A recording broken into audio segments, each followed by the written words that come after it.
Welcome to the Symbols and Society lecture entitled Key Symbols. In this lecture, which is part of the unit Symbols and Society, I want to introduce Sherry Ortner's idea of key symbols.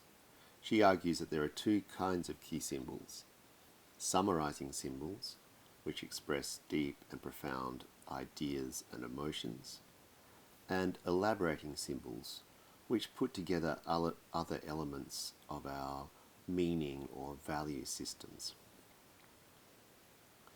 So in order to explain this, firstly I'll introduce you to Sherry Ortner, and then we'll look at her ideas about how to identify key symbols.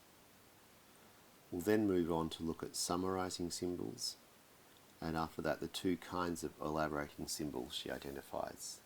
These are root metaphor and key scenario. I'll then move on to conclude. Sherry Ortner is a famous anthropologist. She is famous particularly for being able to put together new theoretical developments, put them together and write them up in ways that are easy for other anthropologists and students of anthropology to understand. For example, a very popular work of hers from the early 2000s is a book which explains the ideas of structure and agency, and that was really a useful text for many anthropologists in that period to be able to comprehend the new theoretical developments about structure and agency.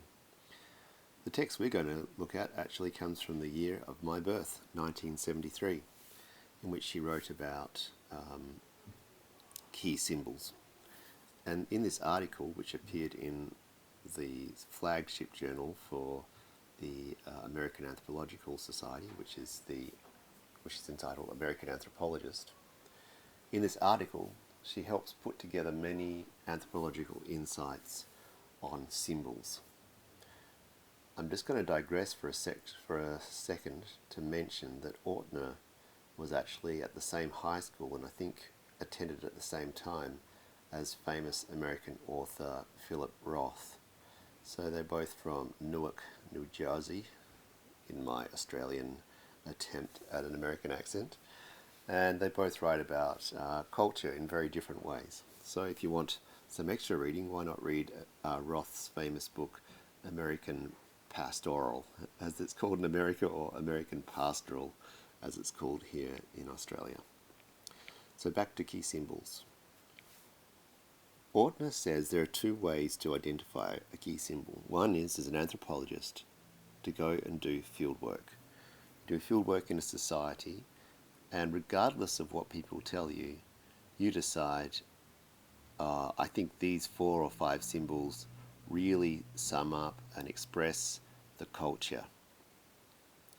An example of that is Ruth Benedict, who famously tried to explain Japanese culture, or more particularly Japanese value system, in relation to two symbols. The symbol of the sword, I guess that's katana, or the symbol of the chrysanthemum. And another famous example of that is Victor Turner with the forked stick, or the chishinga.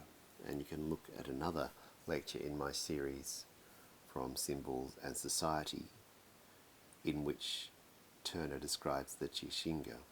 Now, when he went and worked amongst the Ndumbu people, they probably didn't say to him every day, oh look, the chishinga is really important to us and you really have to understand our society in terms of that. Rather, on the basis of his field work, Victor Turner decided, the chishinga is important for the Ndumbu, and in particular, it's important for Ndumbu hunting clans. So that's one way to identify a key symbol: to go and do field work, and regardless of what your informants tell you, decide that you know better which symbols express the culture. The other way to describe it is to talk to your informants and ask them what's important for what's important for you. So you ask your informants, hey, what is really important in your life? And if you are like Evans Pritchard famously did, not only research amongst the Azandi but also a herding culture called the Dinka, and they're famous for the use of cattle as a symbol. So the Dinka are always talking about cattle, and it's always coming up in conversations. So this is something that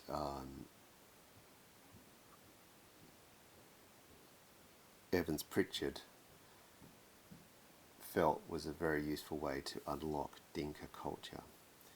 Similarly, if we look at the early ethnographers of Aboriginal Australian society, Spencer and Gillen being a famous example, and then drawing on the work of Spencer and Gillen, people like Durkheim, we see the Turinga, a totemic emblem, usually in the form of a bull roarer, that is, a stone or piece of wood that is shaped in such a way that if you tie it to the end of a string or rope and lasso that rope around your head really fast, it'll make a roaring sound. So presumably Spencer and Gillen found this always came up in discussions, and Durkheim therefore found it important too. So there are two ways to identify. One is, if you like, from an anthropological perspective, an etic way of identifying symbols is withdrawing from the society after you've studied it and deciding, while my children fight in the background, I think I'd better close the door, is withdrawing from society after you've researched it and reflecting on it and deciding in your own terms what's important. And the other way is to draw on what your informants identify as important. Okay, we have these two ways of identifying symbols. Now, what does Ortner have to say about them? She says that there are two kinds of key symbols that emerge from these methods. One is the summarizing symbol. Now, as an Australian, if you're not from Australia or the West, you might not understand what these poppies mean to me.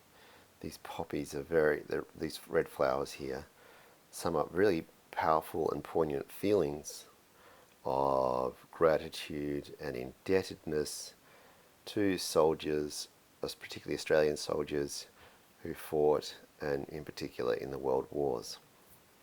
And I think over time now Vietnam War for Australians is also associated with these poppies.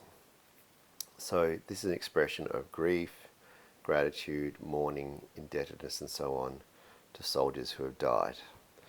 I'm struggling to explain the feelings that this symbol evokes in me, because it's very powerful, it's very emotional, and it's not something that can be clearly expressed otherwise. Put it another way, if it was so easily expressed, we wouldn't need to use the poppies. However, because we cannot express it in words so easily, poppies are used as a symbol for those powerful feelings.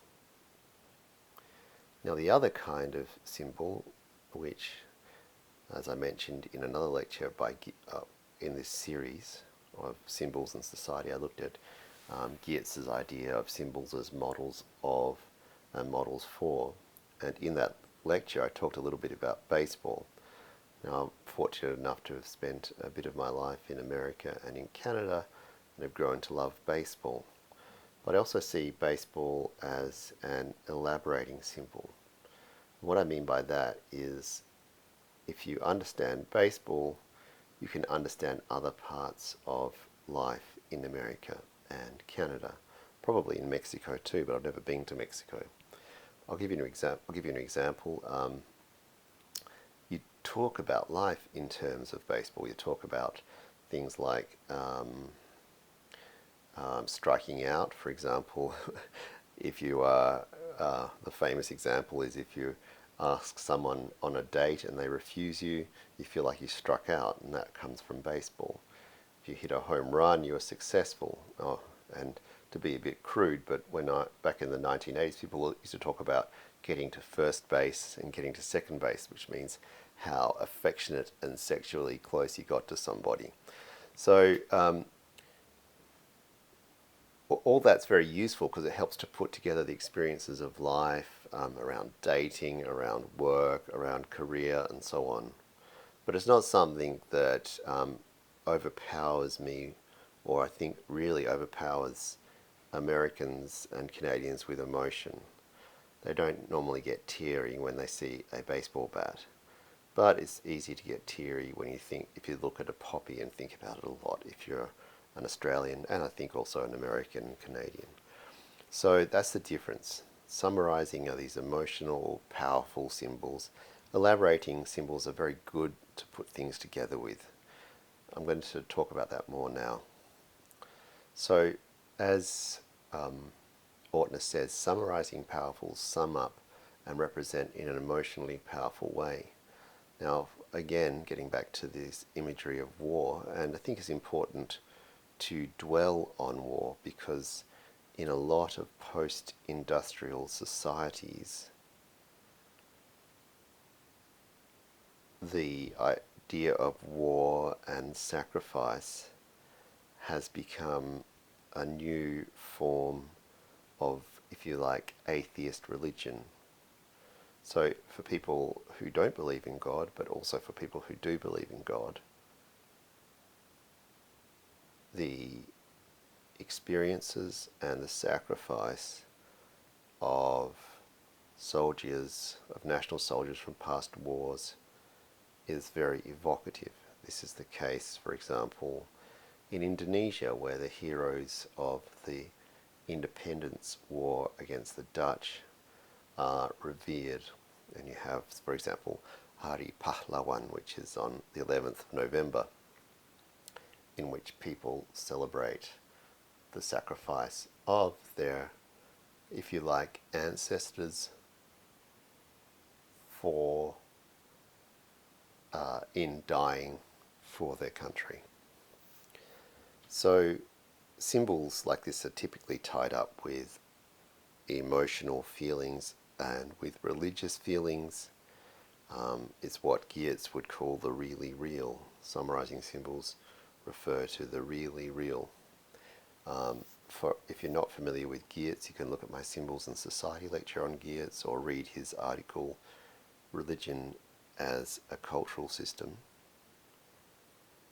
But to bring it back to Ortner, the main point here is that these are a kind of symbol like poppies, or for Australians, Anzac, and Anzac Cove, Lone Pine, the reveal which wakes up the soldiers, and in this case, in this ritual, seems to wake up the spirits of the dead soldiers to take part in a ritual with us, which is then commemorated through what's called in anthropology commensual ritual, which is basically drinking beer with other living beings, but also having a drink for those who have passed away. So the idea here is that the spirits and the living come together when the trumpet sounds. Now I'm sort of talking around Ortner's point. I'm really expanding it, and so once again I'll try again to zero in on it here. The point is that there are certain kinds of symbols which refer to very powerful emotions and really important ideas within a culture. An example of that is the idea of the sacrifice of soldiers in a lot of post-industrial cultures, which you could argue is a form of religion. Now, Ortner doesn't take those steps, and we don't need to. We can simply look at, for example, for an English person, the English flag; for an Indian person, the Indian flag. We could also look at the cross for a Christian person, or the symbol of the mandala for a Buddhist person. All of these kinds of symbols, the cross, the mandala, the national flag, sum up and represent in an emotionally powerful way. I'll give you an example of a national flag from my own fieldwork. There was a television advertisement showing a young man dressed in a sort of soldier's uniform, holding onto the Indonesian flag, and if I recall rightly, either kissing and or crying on it. So this is an extremely powerful emotion that's being expressed through this symbol. Let's contrast that now with symbols. The first kind of elaborating symbol we're going to look at is called root metaphor. Root metaphors are static, formal symbols or images, and they serve as metaphor functions for thought. In other words, we use them to think with. Let me clarify that by giving some examples.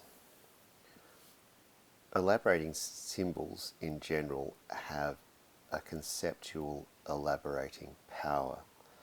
They bring together various elements of our belief system, of our symbolic system, of our values. So in Indonesia, for example, you have this idea of family being composed of bapa, father, ibu, mother, and anak. Now, if we look at the word bapa, the idea of bapa is not just a term you call your own father. You say, bapa, can I have dinner now? And it's also a term you refer to your father with, like, my bapa works at the bank. But it also refers to, for example, your patron. Now, in Indonesia, social life tends to be organized in many different ways, but one important way is a hierarchical system of patrons. So a patron is somebody who looks after you and your career and your livelihood, and in return you do odd jobs and tasks for your leader. You might think about it in a university context. If you have a very influential friend who's in academia and can help you get positions and get jobs, that's kind of like a patron for you. So I suppose in America and Australia would call it like somebody who helps you with networking. But in Indonesia, it's far more significant and relevant even to just daily life. So your bapa is your leader, is your patron, and you are in relation to him, one of his anak, one of his children. Even if you're a grown person, you see yourself as one of his anak. But it's not just that. It's also, for example, the ex-military dictator, Suharto, who was in power from the late 60s to 1998. He was fashioned as a bapa pembangunan. He fashioned himself as, in other words, the father of development and the father of the nation. And to a certain extent, to the extent that he had legitimacy, people also saw him as a bapa, and they conceived of society as being, in a sense, childish and backward, like a young child, and needing to be developed. Hence you have a father of development, bapa pembangunan. So what this gets at is the idea of father or family serves as a model for understanding other aspects of life. In this case, the tendency to have leaders who you follow. Ortner's own work is undertaken in Tibet in relation to the wheel. And even in Indonesian society, the wheel has some significance. It's, you say, hidup seperti roda, which means life is like a wheel. You know, sometimes you're down, the next thing you know you're up. You go up and down in perpetual kind of motion, and that's what life is like. I suppose in Tibet, and I haven't read Ortner's work on this, I'm assuming that it also has implications of karma, like what you do to others will come back to you, and what you do in this life will come back to you in afterlife. And then finally, there's another example would be the Chishinga, the forked stick we looked at in the other symbols and society lecture, which was on Victor Turner. Now the Chishinga, as you remember, is this forked stick. And for the Ndimbu, Turner argues this is a powerful symbol. It explains how the landscape is structured. At the top of the forked stick is the forest, which is the area from here upwards. Here is grass which is plat around the stick, which resembles the grassland, and this bottom area resembles anthills. So when the Ndimbu go hunting, they see the landscape around them as a forked stick, and in the forked stick they see the landscape around them. So it's a very powerful tool for organizing and understanding the world, though it's not necessarily something that people will tear up and cry about. And same if you look at this, the idea of bapa. The idea of bapa comes up all the time when you're doing field work in Indonesia, but it's not something people will identify to you as crucial or indeed particularly significant in their life. It's something more that's taken for granted. So there are three examples. Another example from Western societies is the idea of the machine. So we think of the machine provides a model, for example, for understanding our body. This book is called The Human Machine. The human body is thus understood as a form of machine. And we talk about running like clockwork, and we can talk about a body about that way, but also other aspects like an organization is said to run like clockwork if it's efficient and always on time. And if you think about the clock, it's an early example of a machine. In Australia, we talk about running on all cylinders or running on empty. Running on all cylinders means that is a metaphor taken from the car. Running on empty is also you haven't got any what Americans call gas, we call petrol, left in the car, so you cannot get any further. Or you can get further, but you haven't got much left in you. So what we have is the car, particularly machines in general, but particularly the car, provide a metaphor for understanding ourselves, our body, organizations, and society in general. I remember the first time I saw this, it talked about a player for my childhood football team, the Claremont Tigers. This player was called Wayne Blackwell, and the footy magazine, the football magazine, said Wayne Blackwell was an important cog in the Tiger machine. And I remember reading that. It seemed to really resonate with me. And so these kinds of metaphors that resonate as a way of kind of understanding, but you don't necessarily get tearful every time you see a car go by or every time you see a clock.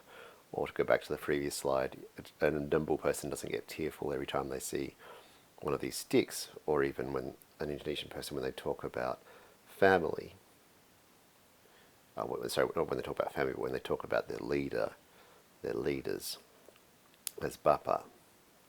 But it does help to explain the way the world is and put other aspects of life, for example, the landscape or the social world or the human body or organizations, into context and provides a way for understanding. And in my life, computers have become quite useful in the West as an elaborating symbol, as a kind of root metaphor. For example, I say I can't process that. Well, the idea comes from computers not being able to process data. And we talk about people as he comes hardwired to do this, and that's somebody who has like a propensity or a tendency they cannot overcome, like a computer that has been hardwired. When we talk about some as having too many inputs, there's too much going on in my life, too much sensory data coming in. So what that indicates is that more and more the computer becomes a model for understanding the world. In particular, it's what, or if you like, the computer becomes a way to elaborate or understand the world. And so it's what we could call a elaborating symbol. And within elaborating symbols, it's a root metaphor. It's a static things. Again, I don't get teary every time I see a computer, but in the right context, if I see poppies, or if I hear the bugle for Anzac Day, the Australian day, the Australian ritual, which celebrates the fallen soldiers, then I do feel very emotional. And that's the difference between elaborating symbols and summarizing symbols. But now we've got to make the distinction within elaborating systems, between root metaphors, which I've just discussed, and key scenario. So for Sherry Ortner, key scenarios are the other kind of elaborating symbol. These are sequences of actions. They serve scenario functions for actions. For example, what do you do in this scenario, in a certain scenario? And you use them to act with. Now, they can take the form of, for example, myths. So, rags to riches, the idea of going from rags to riches, the myth of rags to riches, provides you with the American dream, and it provides Americans, maybe not in the current generation, but of older generations, with an impetus to get up in the morning and work hard. The belief that in this country you can make it if you work hard enough. That's the rags to riches idea. A similar idea comes from the Minang people in Indonesia. They believe that young men in particular should leave their home and travel in search of opportunity. And leaving the home is called merantau. Leaving the home in search of opportunity is called merantau. And the belief is that doing that will give you a God-given windfall, which is rejeki. So we see this idea over here, this internet meme, Priya sejati, the true man, mesti berani tiga hal, has to be able to face, or has to be brave enough to face three things. Merantau, so to travel in search of a fortune. Melamar, to propose to a wife. And berbusiness, and that comes after you get your wife and you settle down and form a business. So that's what, in a similar way, a Minang man is driven by. When he gets up in the morning, he thinks, one day I've got to merantau, and then when I'm successful I'll come back and melamar, propose to a woman, and then once I have married and have children, melamar, and then become successful in business and raise a family. So these are scenarios, these are myths or stories which provide you with a way to act in the world.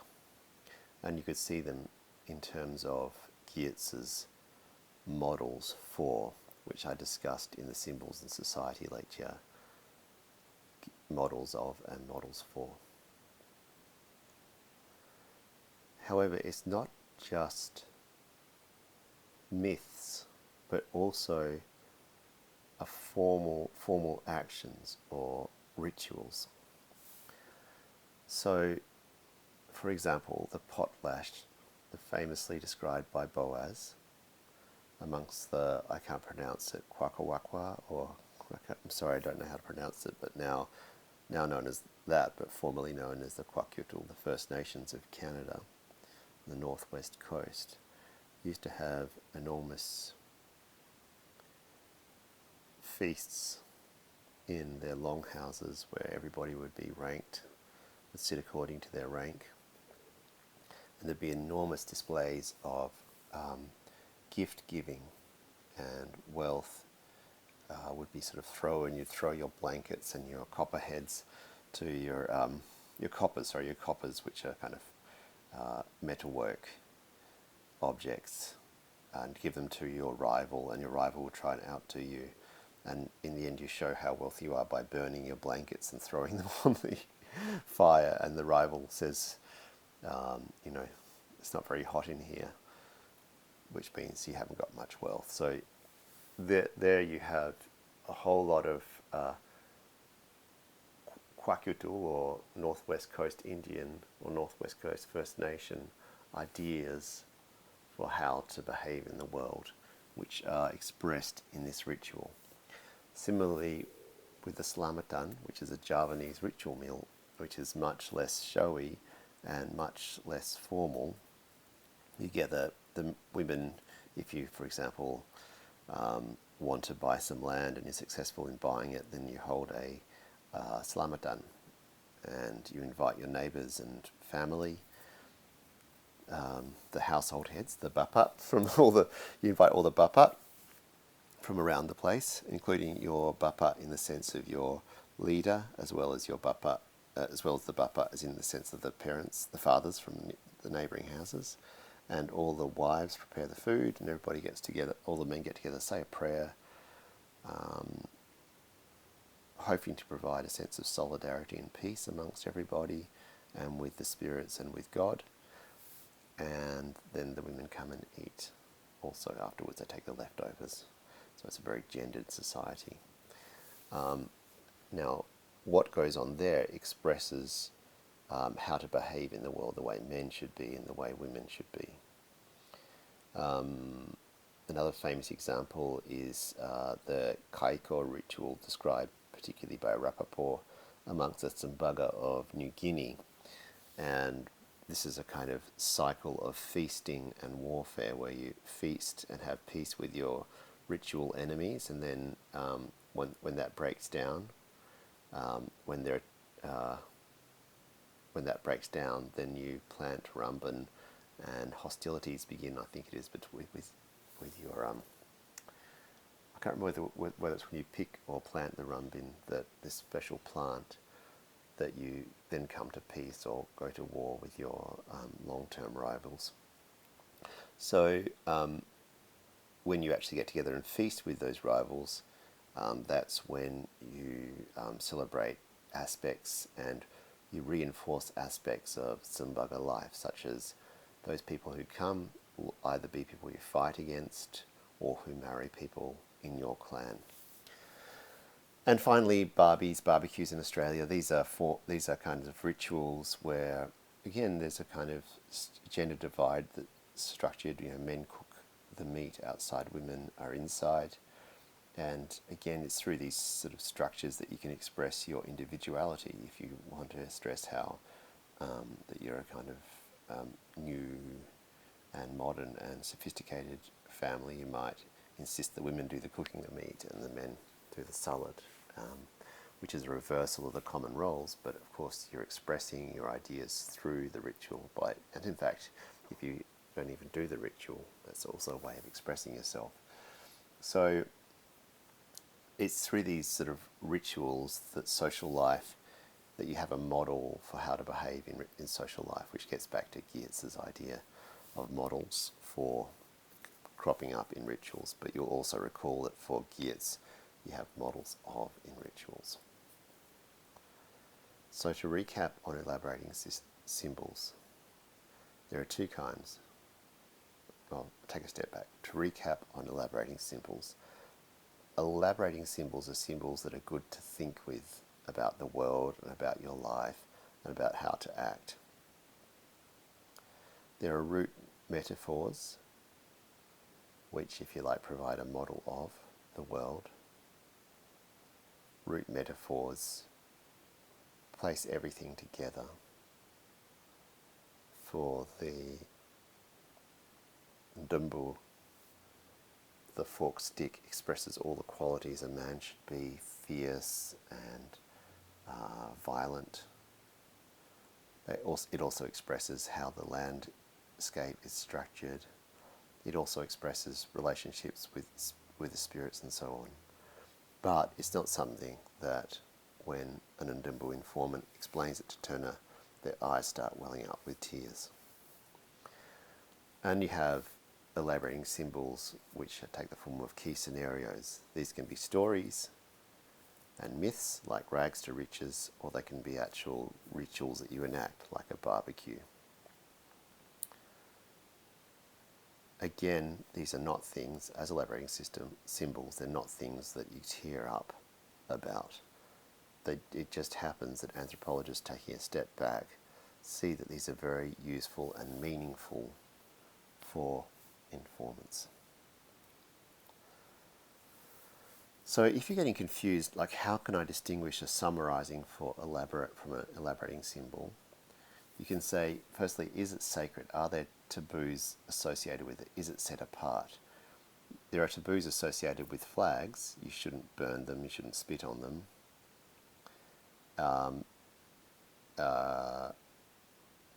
The other question is it emotional? Are there tears associated with it? For example, poppies and, or in this case, a slouch hat, the kind of hat that we envisage that the soldiers of past in Australia war. There's a lot of emotion associated with those things. There's powerful and poignant feelings. So if you have it, if it is sacred and if it is emotional, then it's probably a summarizing symbol. If it's not sacred and emotional, then it's probably elaborating. So here's an Akubra hat, which is the Australian equivalent, more or less, of a Stetson, if you are familiar with the Stetson in the context of Texan culture in the United States. It's associated with farmers and with the bush. I even have an Akubra, which I'm very proud of, and I do wear when I go to the countryside in Australia. And I think some people in my generation think that's a bit cheesy, but I suppose I'm old-fashioned. Nevertheless, I don't get I wouldn't be angry if I saw somebody sit on an Akubra by accident, or even if they burnt one. I'd just shrug my shoulders and think, okay, fine. But if somebody made a big point of burning a slouch hat, I'd feel, again, thinking with my old-fashioned mind on, I'd feel a little bit insulted, because for me it's slightly sacred. And if I see the bugler playing the bugle with the slouch hat in a ritual, indeed I start to get a little bit tearful. So that's the difference between summarizing symbols and elaborating symbols. Summarizing, tearful, emotional, sacred, taboos associated with it. Elaborating, not tearful, not emotional, not sacred, taboos not associated with it, but just very good at explaining things. The Akubra hat, for example, holds a whole lot of ideas about values in Australian society, about the country, rural areas, old-fashioned values, as I explained. So let's put it in a diagram. We start off with Ortner's category of key symbols. On one hand, we have summarizing symbols like the cross, the flag, or the poppy. On the other hand, we have elaborating system like cows for the Dinka. Now, I didn't explain before, but for the Dinka, if I think, for me, the car has, if I talk about, the brakes have failed in an organisation, I mean, they don't know how to stop themselves. Or if I say they're running on empty, I mean, they're almost out of, I was going to say out of steam, which is another kind of metaphor from another era. They're almost run out of energy and power. So similarly, I get different parts of the car or different parts of machine to explain different parts of life.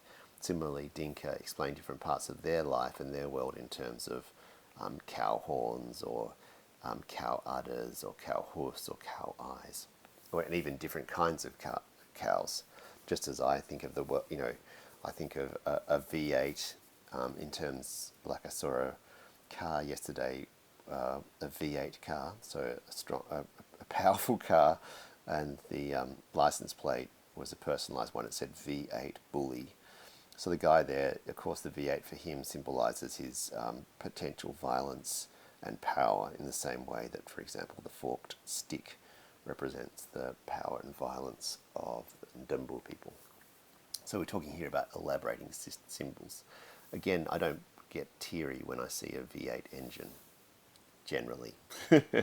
Okay, summarising symbols are objects of attention and respect. They're typically things that informants will point out to you. Elaborating symbols are good for sorting out the world. They'll tell you, for example, they'll tell an Ndembu person that there are 3 parts of the landscape: trees, grass, and anthills. Summarising symbols are thick and sacred. By thick, I mean there are layers of meaning to be unravelled, and it's confusing and difficult to express. Elaborating systems are clear. You know exactly what you're talking about when you talk about V8s as compared to a straight 6 or something, or even a 4-cylinder engine if you're into cars. Summarising symbols crystallize and commitment and catalyze feelings towards powerful, sort of religious, really real moments. Whereas elaborating system crystallize thought. They organize your thought into categories, like how the social world is created by, there are bapa and anak. There's a bapa and anak in the family, but similarly there's bapa and anak in the neighbourhood, my local patron. And then there's a bapa and anak in the nation, the president and the citizens.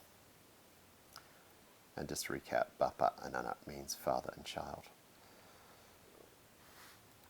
In summarising symbols, the emphasis is on the meaning of itself. This can be a bit confusing because it seems to slightly run counter to everything else I've said, but we find the cross if you're a Christian, or the Star of David if you're a Jewish person, or the wheel if you're Tibetan. Sorry, not the wheel. Forget the wheel. The cross or the American flag, there's an emphasis on meaning. Whereas in elaborating system, it's about form, like the different properties of a cow or of a car. In summarising symbols, it's the quality, like these things seem to boil down to a really important, all these different feelings boil down to one important symbol. Whereas with elaborating system, it's the other way around. From one important symbol, all these other things pop up. So from the car, we can see how the human body or an organization works, or from the family, we can see how society works in Indonesia. So that's summarizing versus elaborating. Now within the elaborating, we have 2 kinds. Again, root metaphor, which are images and thought, like the car, the computer, the machine, and key scenarios. Now, key scenarios themselves can be divided into stories like Rags to Riches or Merantau, or into actions, which are forms of rituals like potlatch, selamatan, and the Navan ceremony, which I didn't talk about in this presentation, but it's part of rites of passage in another culture in New Guinea.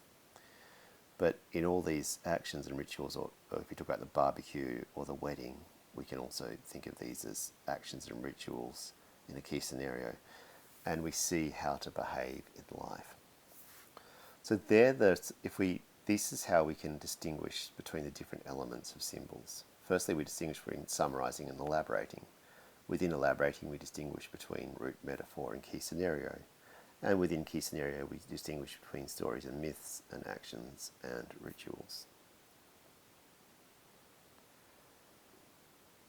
So far, the emphasis in this presentation has been on making discrete and clear categories. But even as I was making this presentation, you probably heard me slip up a couple of times, because it turns out that the different categories, summarizing versus elaborating, or root metaphor versus key scenario, or story versus action, are not always easy to distinguish from each other.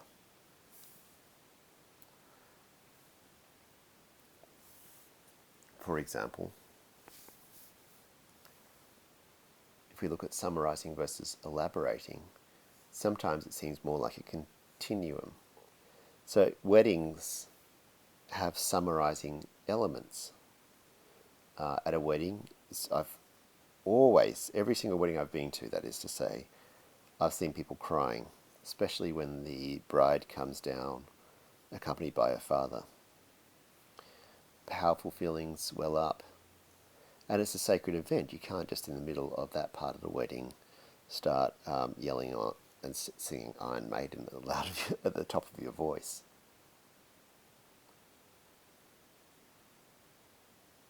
However, weddings also have the elaborating aspect. It's a sequence of meaningful actions. It starts off, of course, with a hen's night and buck's night, which is, of course, a night of revelry and disorder. And then it all comes together again in the wedding ceremony, which is very formal, and then sort of breaks up again into this disorder, like, for example, of the reception with the buck's speech, with the best man's speech, and so on. This is talking about a Western wedding here, Western atheist style wedding, or even Christian weddings kind of take that form. So we can see there both elements come through in a wedding. So it's not a clear case that you can say weddings are entirely summarizing or weddings are entirely elaborating. Now, when I was talking about baseball, I talk about it as an elaborating metaphor elaborating symbol. I talk about baseball as an elaborating symbol because you talk about somebody threw a curveball. Well, different kinds of pitches that a pitcher can throw give you a way to understand how the world works. But at the same time, some Americans get emotional about baseball. There are a whole lot of books about baseball. If you see the Kevin Costner movie, Field of Dreams, well, it's pretty emotional. If, like me, you love baseball, you feel quite emotional when you watch that movie. So baseball is obviously not just about elaborating. There's also some sort of summarizing elements there, which sort of hark back to my own time being in America and Canada.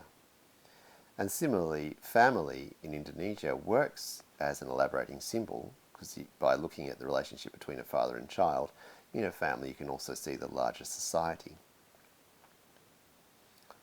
But at the same time, there are summarizing elements. People in Indonesia do feel quite emotional about the bond between father and child, or actually more particularly about mother and child, but in any case, there is a summarizing aspect. So sometimes it's better to say that a single symbol, whether it's family, baseball, or wedding, in its cultural context can have summarizing and elaborating functions, rather than saying that one symbol is entirely summarizing and the other is entirely elaborating, for example. In that way, this seems like I'm trying to appear clever, but the key symbol's idea is itself a kind of elaborating symbol. It helps to put other ideas about symbols together. We can see Geertz's idea of models for how to behave in elaborating symbols of the scenario type, and we can see Geertz's models of the world in elaborating symbols of the root metaphor type.